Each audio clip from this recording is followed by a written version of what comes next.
ദൈവത്തിന്റെ അതിപരിശുദ്ധമായ നാമം മഹത്വപ്പെടുമാറാകട്ടെ. ദൈനംദിന അപ്പം എന്ന അനുദിന വചനചിന്തയിലേക്ക് ഏവർക്കും സ്വാഗതം. ഇന്ന് പരീക്ഷകളും ദൈവസാന്നിധ്യവും എന്ന വിഷയത്തെ ആസ്പദമാക്കി ചില കാര്യങ്ങളെ നമുക്ക് ചിന്തിക്കാം. അതിനാധാരമായ ഒരു വാക്യം വായിക്കാം. യാക്കോബ് 1-ാം അധ്യായം 2-3 വാക്യങ്ങൾ. എൻ്റെ സഹോദരന്മാരെ, നിങ്ങൾ വിവിധ പരീക്ഷകളിൽ അകപ്പെടുമ്പോൾ നിങ്ങളുടെ വിശ്വാസത്തിലെ പരിശോധന സ്ഥിരത ഉളവാക്കുന്നു എന്നറിഞ്ഞ് അത് അശേഷം സന്തോഷമെന്നെണ്ണുവീൻ. പരീക്ഷാ സമയങ്ങളിൽ പലരും പരിഭ്രാന്തരാകുന്നു. പ്രിയപ്പെട്ടവരെ നഷ്ടപ്പെടുമ്പോൾ അവർക്ക് വേദന സഹിക്കാൻ കഴിയില്ല.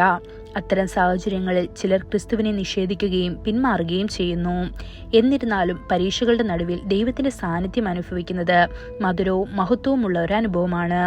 അതുകൊണ്ടാണ് നാം പരീക്ഷണങ്ങൾ നേരിടുമ്പോൾ അതെല്ലാം സന്തോഷമായി കണക്കാക്കാൻ അപ്പോസ്തലനായ യാക്കോബ് നമ്മെ ഉപദേശിക്കുന്നത്. നിങ്ങളുടെ കഷ്ടപ്പാടുകളിൽ നിങ്ങൾ സന്തോഷിക്കുമ്പോൾ സാത്താൻ ലജ്ജിക്കപ്പെടും. ദൈവത്തിന്റെ സാന്നിധ്യം നിങ്ങളെ അതിരുകടന്ന് നിറയ്ക്കാൻ തുടങ്ങും. യേശുക്രിസ്തു 40 ദിവസം ഉപവസിക്കുകയും പ്രാർത്ഥിക്കുകയും ചെയ്തപ്പോൾ പരീക്ഷകൻ അവനെ പരീക്ഷിക്കാൻ വന്നു. സാത്താന്റെ പ്രലോഭനങ്ങൾ കഠിനമായിരുന്നിരിക്കണം, പക്ഷേ കർത്താവ് അവയെ ജയിച്ചു. ബൈബിൾ പറയുന്നു, അപ്പോൾ പിശാച് അവനെ വിട്ടുപോയി, ഇതാ ദൂതന്മാർ വന്നവനെ ശുശ്രൂഷിച്ചു എന്ന്. ഇത് മത്തായി 4-ാം അധ്യായം 11-ാം വാക്യത്തിൽ കാണപ്പെടുന്നു. ഓരോ പരീക്ഷണത്തിനു ശേഷവും ദൂതന്മാരുടെ ശുശ്രൂഷയും ദൈവത്തിന്റെ ആശ്വാസകരമായ ആലിംഗനവും ഉറപ്പു നൽകുന്നു. അതുകൊണ്ട് കഷ്ടതകളും കഷ്ടപ്പാടുകളും നിങ്ങളുടെ വഴിയിൽ വരുമ്പോൾ പിറുപിറുക്കരുത്. അവരെ നിങ്ങളുടെ ശത്രുക്കളായി കണക്കാക്കരുത്. അവയെ സുഹൃത്തുക്കളായി സ്വാഗതം ചെയ്യുക. നിങ്ങളുടെ ഉറച്ച വിശ്വാസവും കർത്താവിനോടുള്ള സ്നേഹവും പ്രകടിപ്പിക്കാനുള്ള സുവർണ അവസരങ്ങളായി അവയെ കണക്കാക്കുക. യോബ് കഠിനമായ പരീക്ഷണങ്ങളെ നേരിട്ടു. പക്ഷേ ആ പരീക്ഷണങ്ങൾക്ക് അവനെ ദൈവസാന്നിധ്യത്തിൽ നിന്ന് വേർപെടുത്താൻ കഴിഞ്ഞില്ല. കാരണം അവൻ ഉറച്ചു വിശ്വസിച്ചു. എന്നാൽ ഞാൻ പോകുന്ന വഴി ദൈവത്തിനറിയാം. അവൻ എന്നെ പരീക്ഷിച്ചു കഴിയുമ്പോൾ ഞാൻ പൊന്നായി പുറത്തു വരുമെന്ന് യോബ് 23-ാം അധ്യായം 10-ാം വാക്യത്തിൽ പറയപ്പെടുന്നു.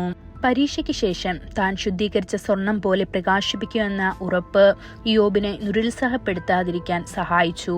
അവൻ ദൈവസന്നിധിയിൽ ഉറച്ചു നിന്നു. തന്റെ മുൻപിൽ വെച്ചിരുന്ന സന്തോഷം നിമിത്തം അവൻ അപമാനം അവഗണിച്ച് ക്രൂശ് സഹിച്ചു. ദൈവസിംഹാസനത്തിന്റെ വലതുഭാഗത്തിരുന്നു എന്ന് എബ്രായർ 12-ാം അധ്യായം 2-ാം വാക്യത്തിൽ കാണപ്പെടുന്നു. നിങ്ങൾ നിങ്ങളുടെ ഉള്ളിൽ ക്ഷീണിതരും നിരുത്സാഹപ്പെടുന്നവരുമാകാതിരിക്കാൻ പാപികളിൽ നിന്ന് തനിക്കെതിരായ അത്തരം ശത്രുത സഹിച്ച കർത്താവായ യേശുവിനെ പരിഗണിക്കുക.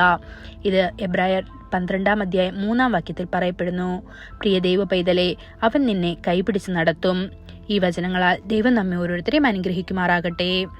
കൂടുതൽ ധ്യാനത്തിനുള്ള വാക്യം 2 കൊരിന്ത്യർ 12-ാം അധ്യായം 9-ാം വാക്യം.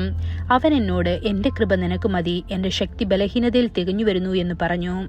ആകയാൽ ക്രിസ്തുവിന്റെ ശക്തി എൻ്റെ മേൽ ആവസിക്കേണ്ടതിന് ഞാൻ അതിസന്തോഷത്തോടെ എൻ്റെ ബലഹീനതകളിൽ പ്രശംസിക്കും. ഇന്നത്തെ ബൈബിൾ വായന രാവിലെ സദൃശ്യവാക്യങ്ങൾ 3, 4, 5 അധ്യായങ്ങൾ. വൈകുന്നേരം 2 കൊരിന്ത്യർ 1-ാം അധ്യായം. ആമേൻ.